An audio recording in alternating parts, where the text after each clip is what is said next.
شیطان اس نے اللہ کے حضور قسم کھائی کہ میں تیرے بندوں کو تیرے تک نہیں آنے دوں گا، ان کے دائیں سے آؤں گا، ان کے بائیں سے آؤں گا، آگے سے آؤں گا، پیچھے سے آؤں گا، چاروں طرف سے حملہ۔ کدھر بھاگیں گے؟ ظالم دو راستے بھول گیا، اوپر والا اور نیچے والا۔ جب بندہ دعا کے لیے ہاتھ اٹھاتا ہے یا سر سجدے میں رکھ دیتا ہے، شیطان کچھ بھی نہیں کرتا۔ اس نے خود اللہ کے سامنے قسم کی ہے، مجھے تیری عزت کی قسم، ان بندوں کو تیرے تک نہیں آنے دوں گا، چاروں طرفیں گھیر لوں گا۔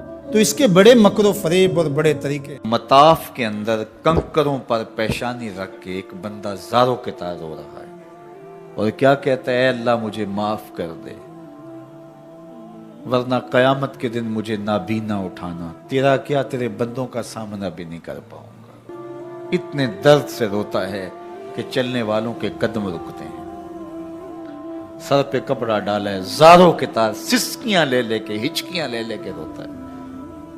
کوئی اس کے پاس کھڑا ہو گیا، اس کی کمر پہ ہاتھ پھیر کے کہتا ہے، حوصلہ رکھ، اللہ بڑا کریم ہے، اللہ معاف کر دے گا۔ خیر جب وہ شخص رو رو کے آہوزاری کر کے اپنے رب کے حضور یہ تمنائیں کر کے اٹھ کے جانے لگا تو اس شخص کو شوق تھا کہ میں دیکھوں یہ ہے کون۔ اتنا خوف خدا، اتنا ڈر رہا ہے، پتہ نہیں کون ہے، کیا گناہ کر بیٹھا ہے۔ لیکن جب اس صاحب نے سر اٹھایا تو اس کی چیخ نکل گئی، فائزہ ہوا شیخ عبد القادر جیلانی۔ تو یہ زاروں کے تار رونے والا شیخ عبد القادر جیلانی تھا۔ ساری زندگی خدمت خلق میں بسر ہوئی، اللہ کے حکام بجا لاتے ہوئے، لیکن خوف خدا، خشیت الہی کا عالم ہے۔ حضرت جنید بغدادی کے پیر ہیں حضرت سری سکتی رضی اللہ تعالیٰ عنہ، رشتے میں ماموں بھی لگتے ہیں۔ تو حضرت جنید بغدادی کو حضرت سری سکتی رضی اللہ تعالیٰ عنہ نے ایک دن وصیت کی۔ حضرت جنید کہتے ہیں میرے پاؤں تلے سے زمین سرکنے لگی، فرمانے لگے بیٹا جب میں مر جاؤں تو میری قبر بغداد سے باہر بنانا۔ میں نے پوچھا حضرت کیوں؟ لوگ تو بغداد میں دفن ہونے کو ترستے ہیں۔ کہا میری بدعمالیوں کی وجہ سے بغداد کی مٹی میری لاش قبول کرنے سے انکار نہ کر دے۔ الذین یبیتون لربہم سجدا وقیاما، یہ وہ لوگ ہیں جو اپنی راتیں سجدے میں اور قیام میں بسر کرتے ہیں۔ ہم تو 4 نمازیں تسلسل سے پڑھ لیں تو بے نمازیوں کو حقیر سمجھنے لگ جائیں، لیکن یہ کیا ہے، زندگی ذکر و فکر میں گزرتی ہے، سجدہ و قیام میں راتیں بسر ہوتی ہیں، لیکن عرض کیا کرتے ہیں، مالک ہم سے جہنم کا عذاب پھیر دے۔ آؤ میں اور آپ اپنے گریبان میں جھانکیں، اپنے من میں اتریں، اللہ نے ہمیں کتنی نعمتیں عطا کی ہیں، کیا کچھ نہیں عطا کیا۔ ہماری راتیں کیا قیام اور سجدوں میں بسر ہوتی ہیں۔ ہماری 5 نمازیں بھی پوری ہیں، اگر ہماری 5 نمازیں بھی پوری نہیں اور سجدہ و قیام بھی ہمیں نصیب نہیں ہے تو پھر افسوس ہے ہمارے جینے۔ جب کسی سے پیار پیدا ہوتا ہے تو پھر یہ آرزو مچلتی ہے کہ میں اس کے ہونٹوں سے سنوں کہ میں تم سے پیار کرتا ہوں۔ تو بندہ ہو کے پیار رب سے کرتا ہے تو پھر دل میں آرزو تو مچلتی ہے کہ کانوں میں کوئی نغمے رس گولیں اور کوئی مجھے کہے کہ تم پیار کرتے ہو تو وہ بھی تم سے پیار کرتا ہے، تو زندگی کی ساری تھکن اتر جائے۔ تو کہا کہ یہ سننا چاہتے ہو نا، یہ آرزو ہے نا تمہاری، تمہارے رت جگے، تمہاری راتوں کی تنہائیوں میں سجدے، تمہارا دن رات رکوع قیام اور تمہارا اس کے حضور پیچ و تاب اور اضطراب اور زندگی کا یہ سارا تمہارا لف و نشر اس کی ذات کی رضا کے لیے ہے نا۔ تم چاہتے ہو کہ ہمارا رب ہم سے راضی ہو جائے، کبھی کعبے کے چکر کاٹ رہے ہو، کبھی پتھروں کو چوم رہے ہو، حجر اسود کو چوم رہے ہو، کبھی ملتزم پہ لپٹ لپٹ کے آہوزاریاں کرتے ہو، کبھی مطاف میں پیشانی رگڑتے ہو اور کبھی حتیم میں روتے ہو۔ تم اسی تڑپ میں ہو نا، یہی بتانا چاہتے ہو نا کہ ہم تجھ سے پیار کرتے ہیں، یہی بتانا چاہتے ہو نا کہ ہم تجھ سے محبت کرتے ہیں۔ کبھی سحری کے وقت مصلی بچھاتے ہو، تمہارے آنسو مصلی میں جذب ہوتے ہیں اور مصلی بھیگ جاتا تمہارے آنسوں سے، کوئی دیکھ نہیں رہا ہوتا، لیکن تمہارے دل سے یہ ہوک اٹھتی ہے جس کے لیے یہ آنسو جذب ہو رہے ہیں وہ تو دیکھ رہے نا۔ تمہیں یقین ہوتا ہے لیکن محبت میں عجب تکرار کی خو ہے، کہو نا کہ مجھے تم سے محبت ہے۔ تو پھر یہ خو جو طبع کے اندر ہے، بندہ سننا چاہتا ہے، وہ بے تابیاں اسے تنگ کرنے لگ جاتی ہیں، اس کے اندر اداسیاں پیدا ہوتی ہیں کہ یار میں تو اس سے پیار کرتا ہوں، میں تو اس سے محبت کرتا ہوں، وہ بھی کرتا ہوگا، یہ تو یقیناً اس نے مجھے توفیق سجدہ نصیب ہی تب کی ہے، لیکن میں بھی تو سننا چاہتا ہوں کہ وہ مجھ سے پیار کرتا ہے، میرے سجدوں کا مل ڈالا ہے اس نے، اگر میں گلی گلی کی خاک چھانی اور نگر نگر گھوم کے اس کے حرم کے چکر کاٹے اور دیوانہ وار گھوما تو وہ بھی تو کہے مجھے تیرے چکر عاشق زار نظر آ رہے ہیں اور میں تجھے پسند کرتا ہوں، تو چکر کاٹ رہا ہے، میرے حرم کا طواف کر رہا ہے، میں تیرے اوپر رحمتیں نچھاور کر رہا ہوں، تو سننا چاہتا ہے بندہ کہ وہ بھی کہے کہ ہاں تیری محبت قبول ہوئی، تیری محبت مراد کو پہنچی، تو آواز آئی تم یہ چاہتے ہو نا کہ وہ بھی تم سے محبت کا اظہار کرے اور اعلان کرے اور اس کی محبت کا تمہیں یقین تو ہے لیکن وہ مزید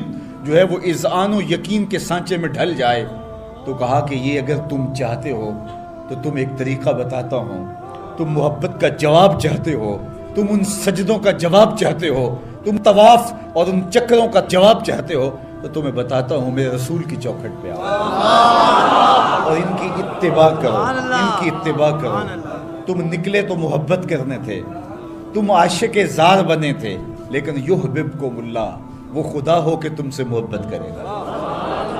اچھا یہاں میں ایک اور جملہ کہنا چاہوں گا اور وہ یہ کہ یہاں ذکر کیا گیا حضور کی اتباع کا، تو اتباع سے قبل بھی محبت، اتباع کے بعد بھی محبت، قل ان کنتم تحبون اللہ فاتبعونی یحببکم اللہ، یعنی اتباع سے پہلے بھی محبت، اتباع کے بعد بھی محبت۔ تو کوئی اتباع لالچ میں بھی ہوتی ہے، کسی غرض میں بھی ہوتی ہے کہ میں اس کی بات مانوں تو مجھے یہ ملے گا، لیکن کہا کہ تم نے میرے رسول کی اتباع ایسی کرنی جس کے آگے بھی محبت ہو، جس کے پیچھے بھی محبت۔ جب تم محبت کے دائرے میں رہ کے اتباع اور فرما برداری اور انقیاد اور اطاعت کے زمرے میں آ جاؤ گے تو پھر تم تو نکلے تھے رب سے پیار کرنے کے لیے، لیکن وہ رب ہو کے خود کہتا ہے میں اب تم سے پیار کرتا ہوں، اور درمیان میں اتباع میرے حضور کی آئی۔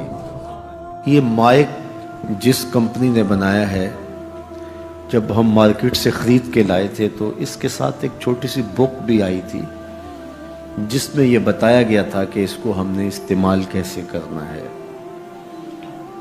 خرابی کی صورت میں اس کی اصلاح کیسے ہوگی، اور اگر اس کے مطابق ہم اس کو استعمال کریں، جس طرح کی بیٹری اس کے اندر آنی چاہیے تو وہ ڈالیں گے تو دیر تک اس کے فوائد اور ثمرات حاصل کرتے رہیں گے۔ لیکن اگر ہم اس کتاب کو جو اس کے ساتھ ہمیں ملی تھی، جس کمپنی نے اسے بنایا ہے، تو اس کا طریقہ استعمال ساتھ بتایا ہے، اس کتاب کو پھاڑ کے پھینک دیں گے یا اس کو لپیٹ کے کہیں اونچی جگہ پہ رکھ دیں گے اور اس کو اپنی مرضی سے چلانا چاہیں گے تو پھر اپنی مرضی سے ہم اس سے فائدہ حاصل نہیں کر پائیں گے، تھوڑا وقت فائدہ حاصل ہوگا لیکن نتیجہ کچھ بھی نہیں ہوگا۔ تو جو کمپنی کوئی چیز تیار کرتی ہے تو اس کا طریقہ استعمال بھی ساتھ چھوٹی سی بک کی صورت کے اندر آپ کو دیتی ہے۔ تو جس مالک نے حضرت انسان کو بنایا ہے اس نے ساتھ کتاب اللہ کو بھی بھیجا ہے، تو اس کو پڑھتے جاؤ اور اپنی زندگی کو سنوارتے جاؤ، اس کے مطابق زندگی گزاریں گے تو زندگی سوکھی ہوگی، اور اگر زندگی اپنی خواہش پہ گزاریں گے اور غلاف میں لپیٹ کے قرآن مجید کو اوپر رکھ دیں گے اور وہاں سے دیکھ کر کے اس کو آپریٹ نہیں کریں گے اس جسم کو، تو پھر نتیجہ وہی ہوگا جو عمومی طور پہ متوقع ہے۔ تو اس لیے التمسک بکتاب اللہ، اللہ کے بتائے ہوئے طریقہ حیات کے مطابق زندگی گزارنا ہو تو قرآن مجید کے بغیر ایک قدم بھی نہیں چلا جا سکتا۔ گر تو می خواہی مسلمان زیستن، نیست ممکن جز با قرآن زیستن، اگر تو مسلمان بن کے جینا چاہتا ہے تو قرآن مجید کے بغیر ایک قدم بھی نہیں چل سکتا۔ تو اس کتاب کے ساتھ تمسک اختیار کرنے کی تلقین کی۔ اللہ کے محبوب نے ارشاد فرمایا کہ میں تمہارے اندر دو بھاری چیزیں چھوڑ کے جا رہا ہوں، ان کو مضبوطی سے تھام لو گے تو کبھی گمراہ نہیں ہوگے۔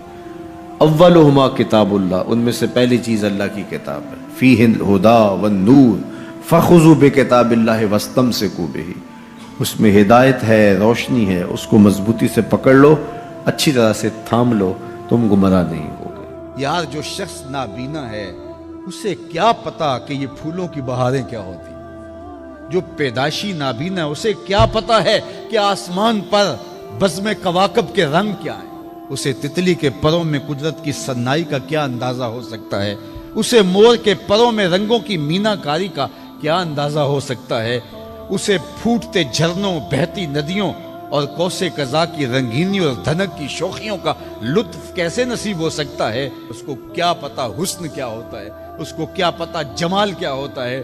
اسی طرح جس کے دل کی آنکھ اندھی ہے اسے کیا پتا ہے کہ جمال خدا کیا ہوتا ہے، اسے کیا پتا ہے کہ سجدے کی لذت کیا ہوتی ہے، اسے کیا پتا ہے رکوع اور قیام کا مزہ کیا ہوتا ہے، اسے کیا پتا ہے کہ روزے کا سرور کیا ہوتا ہے۔ تو اگر ہم اپنے دل کے میل اتاریں گے تو دل کی آنکھیں کھلیں گی تو پھر زندگی کا لطف آنا شروع ہوگا، پھر پتہ چلے گا اسلام کیا ہے، پھر پتہ چلے گا دین کیا ہے۔ اللہ اکبر۔ اسی لیے قرآن نے کہا من کان فی ہذہ اعمی فہو فی الآخرۃ اعمی واضل سبیلا، جو دنیا میں اندھا رہا کل قیامت کے دن بھی نابینا اٹھایا جائے۔ اس سے ان آنکھوں کی بے نوری مراد نہیں ہے، دل کی بے نوری مراد ہے۔ اقبال نے کہا تھا دل بینا بھی کر طلب خدا سے، کہ آنکھ کا نور دل کا نور نہیں، آنکھ کا نور اور ہے، دل کا نور اور ہے۔ تو جس طرح آنکھ بے نور ہو جائے، آنکھ پر دھند، جالا، ککرے اور سفید اور کالا موتیا اتر آئے، تو ہم سب کچھ بیچ کر کے بھی آنکھوں کا نور خریدنے کی کوشش کرتے ہیں۔ تو یار کبھی اجڑے ہوئے دل کا بھی تو علاج کرواؤ۔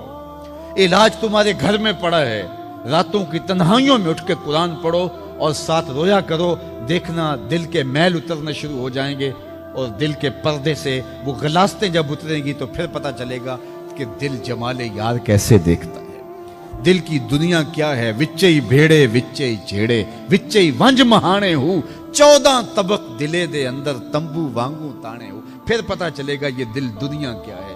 پھر اس کی تڑپ، اس کی بے چینی، اس کا اضطراب زندگی کا حاصل بن جائے گا۔ پھر زندگی کی بے چینی اور دل کی بے چینی اور دل کا محبوب کی یاد میں تڑپنا تمہیں سرور دے گا۔ پھر تم ایک ایک عضو میں دل مانگو گے۔ وہ مزہ دیا تڑپ نے میری آرزو ہے یا رب، وہ مزہ دیا تڑپ نے میری آرزو ہے یا رب، میرے دونوں پہلوؤں میں دل بے قرار ہوتا۔ پھر سمجھ آئے گی کہ یہ دل کتنی قیمتی شے ہے۔ اللہ نے بدن میں آنکھیں بھی دو رکھی ہیں، کان بھی دو رکھے ہیں، ہاتھ اور پاؤں بھی دو رکھے ہیں، لیکن دل ایک ہی رکھا ہے، اور دل عرش اللہ ہے، اللہ کا عرش ہے۔ پھر پتہ چلے گا۔ تو آئیے دل سے زنگ اتاریں، میل اتاریں، دل مصفا ہو، دل خوبصورت بن جائے، پھر دل کی کشکول پھیلا کے پھر عرض کریں ہر تمنا دل سے رخصت ہو گئی، اب تو آجا، اب تو خلوت ہو گئی۔ لیکن یہ میل کچیل سے ہٹا ہوا ہوگا تو گندی جگہوں پہ محبوب تو نہیں آتے ہیں۔ تو حسد، حقد، کینے، بغض، نفرتیں یہ ہم پالے رکھتے ہیں، اپنی زندگی کو ہم نے خود بوجھل بنایا ہوا ہے۔ میاں حسد کرنے سے محسود کا کیا ہوگا؟ ہم اپنے آپ کو تلخی میں مبتلا کیے ہوئے ہیں۔ بغض رکھنے سے مبغوض کا کیا ہوگا؟ ہم اپنے آپ کو بوجھ میں مبتلا کیے ہوئے۔ تو اپنے دل سے یہ سارے بوجھ اتار کر کے جب دل کو مصفا اور مزکا کریں گے تو پھر دیکھیے کہ دل کے آئینے میں کیسے جمال یار دکھائی دیتا ہے۔ تو اس دل کی اصلاح ہوگی کثرت کے ساتھ قرآن مجید کی تلاوت کرنے سے۔ تو راتوں کی تنہائیوں میں اٹھ کے قرآن پڑھو، دیکھنا کہ کیسے دل کے زنگ اترتے ہیں۔ بعض لوگ بڑی عجیب خبر سناتے ہیں، میاں تمہیں کیسے پتا؟ وہ کہتا ہے میں رات اچانک نیند نہیں آ رہی تھی تو ایک چینل کھولا تو اس میں یہ خبر چل رہی تھی، تو میں نے کہا تجھے نیند نہیں آ رہی تھی، تو نے چینل کھولا، کاش تو قرآن کھول کے بیٹھ جاتا، تجھے وہ دکھائی دیتا کہ تیرا اندر تیرا باہر روشن ہو جاتا۔ تو راتوں کی تنہائیوں میں اٹھ کے قرآن مجید پڑھنے کا مزاج پیدا کریں، اپنی صبح کا آغاز قرآن مجید کی تلاوت سے کریں، اپنے دن کو سمیٹیں، سونے کی تیاری کریں، سورہ ملک سے اپنے معاملات کو سمیٹیں۔ یہ چند دن کر کے دیکھ لیں۔ اور اگر آپ کو معاشی مسائل ہیں، مشکلات ہیں، تو سورہ واقعہ اس کے لیے اکسیر ہے۔ صرف 3 رکوع ہیں، اتنی اکسیر کہ جس کی زندگی میں سورہ واقعہ آ گئی وہ مشکلات میں مبتلا نہیں ہوتا، اللہ اس کے لیے رزق کے دروازے کھول دے۔ مدینے کی گلی سے میرے حضور کا گزر ہوا، ایک ایسا مکان بن رہا تھا جس طرز کے مکان کو حضور پسند نہیں کرتے، تو پوچھا یہ کس کا مکان ہے؟ کہا فلاں انصاری کا۔ حضور گزر گئے، کسی نے اس کو جا کے بتایا حضور تیری گلی سے گزرے تھے، تیرے مکان کو دیکھا، شاید حضور کو پسند نہیں آیا۔ چہرہ بتا رہا تھا حضور کا کہ تیرا مکان اچھا نہیں لگا۔ انہوں نے کدال لیا اور مکان زمین کے برابر کر دیا۔ چند دن کے بعد حضور کا پھر گزر ہوا تو دیکھا کہ مٹی کا ڈھیر پڑا ہوا ہے، ملبہ پڑا ہوا ہے۔ کہا اس شخص کو بلاؤ، بلایا گیا، کہا میں گزرا تھا، تیرا مکان بن رہا تھا، اب مٹی کا ڈھیر پڑا ہے۔ حضور میں نے گرا دیا۔ فرمایا کیوں؟ عرض کی سنا تھا آپ کو پسند نہیں، سنا تھا آپ کو پسند نہیں۔ میں اور آپ اپنے اندر اترے اور دیکھیں ہمارا کیا کیا حضور کو پسند۔ محمد دی زیارت محمد دے رنگ وچ، اے ٹھگ بازیاں جانے پیارا محمد صلی اللہ علیہ وسلم۔ جب ان کے ہوئے تو پھر اپنی خواہش رہی کہاں؟ اپنی رضا کو محبوب کی رضا میں فنا کر دینے کا نام ہی تو محبت ہے۔ تیرے ہندیاں سندیاں محبوبہ، میں کافر ہواں جے میں ہواں، اپنی نفی کرنے کا نام ہی تو محبت ہے۔ لیکن میں اپنی خواہشات کا پتلا ہوں اور عاشق رسول بھی ہوں، کیسی عجیب کہانی ہے۔ میں اپنی آرزوؤں کا بندہ بھی ہوں اور عاشق رسول ہوں، کیسی عجیب کہانی ہے۔ جب ان کے ہو گئے پھر اپنا کچھ نہ رہا۔ محبوب کی رضا میں اپنے آپ کو گم کرنے کا نام محبت ہے۔ جب ان کے ہوئے تو پھر زندگی کا جمال، زندگی کا نور نصیب ہوا، زندگی کی حقیقتیں ہاتھ آ گئی۔ میں عاشق رسول کہلاتا ہوں، حج اور عمرے بھی کرتا ہوں۔ میں 1.25 مرتبہ جو ہے وہ ہر ہفتے میں درود بھی پڑھتا ہوں۔ میں محفل میلاد کرواتا ہوں، پوری دنیا کے نعت خواں جمع کرتا ہوں، لیکن حضور کی سنت چہرے پہ سجانے کی توفیق نہیں ہے۔ مجھے حضور علیہ الصلوۃ والسلام کے بتائے ہوئے طریقے کو اختیار کرنے کی ضرورت نہیں ہے۔ صاحب سوچیں، کہیں آپ اپنے آپ سے دھوکہ تو نہیں کر رہے؟ ان سے تو نہیں کیا جا سکتا۔ ان سے دھوکہ کون کرے؟ وہ تو جانتے ہیں کون کہاں کھڑا ہے۔ میرے حضور بولے یاری لا تو پاک نبی سنگ، اے پر پوری یاری، یاری لا تو پاک نبی سنگ، اے پر پوری یاری، پھر درود قبول ہے تیرا لکھ نہ لو ایک بار۔ پھر نہ 1,00,000 مرتبہ پڑھنا، ایک بار ہی پڑھ لینا وہ بھی قبول ہے۔ اشہد بلال عند اللہ اشہد، پھر بلال کا اشہد بھی قبول ہے۔ وہ چہرہ اور چہرے کا دل نہیں دیکھتے، بندے کا دل دیکھتے ہیں۔ تو جب تم اپنے باطن کو حضور کے نام پہ لگاؤ گے تو پھر ایک ایک عمل ان کی سنت کی اتباع میں۔ یہ صوفی کی علامات ہیں۔ رنگ برنگے کپڑے پہن لینے سے صوفی نہیں بنتا، مختلف رنگوں کے پٹکے باندھ لینے سے صوفی نہیں بنتا، صاحب بھنگ گھوٹ کر پینے سے صوفی نہیں بنتا، ڈھول کی تھاپک پر ناچنے اور رقص کرنے سے صوفی نہیں بنتا، مختلف تصوف کی اصطلاحات کو یاد کر لینے سے صوفی نہیں بنتا، محمد عربی کی غلامی سے صوفی بنتا ہے، حضور کی چوکھٹ کی فقیری سے صوفی بنتا ہے۔ طائف کے بازاروں میں لوگوں نے پتھر تک مارے، نالین خون سے زخمی ہو گئے، اور ادھر سے حکم بھی آتا ہے محبوب بولو تو صحیح۔ ان پہاڑوں کو ایسے جو ہے وہ جوڑیں گے کہ یہ درمیان میں پس کے رہ جائیں گے، عذاب کے فرشتے حاضر ہو کے پیشکش کرتے ہیں، لیکن میرے حضور فرماتے ہیں نہیں، میں رحمت بن کے آیا ہوں۔ وہی رحمت للعالمین نبی فتح مکہ کے دن حکم دیتے ہیں کہ ابن خطل کو قتل کر دو، اس کی لونڈیوں کو قتل کر دو۔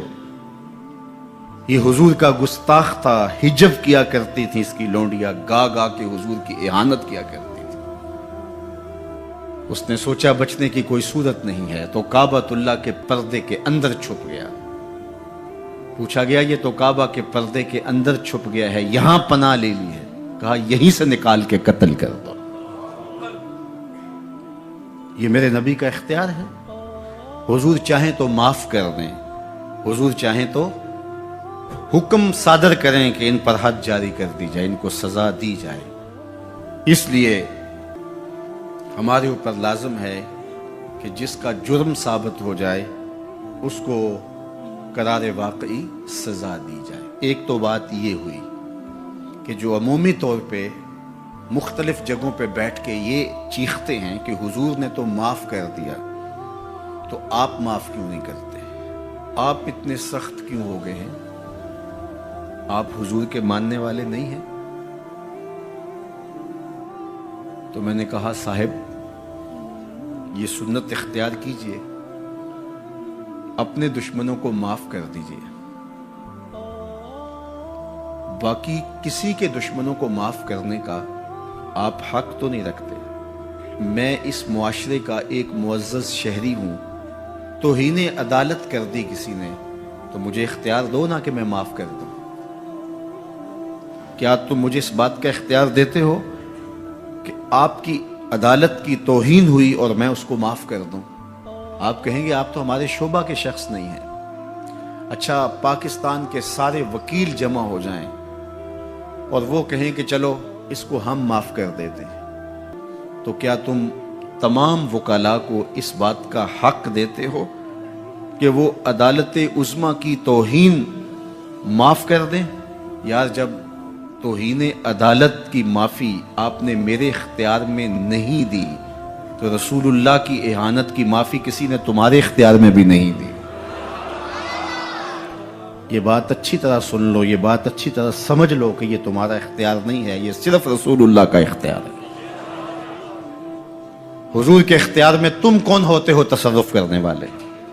وہ معاف کریں ان کی مرضی، وہ نہ کریں ان کی مرضی. تو پہلی بات یہ ہوئی کہ حضور علیہ الصلوۃ والسلام کا اہانت کرنے والا شخص وہ واجب القتل ہے، اس کی سزا موت ہے.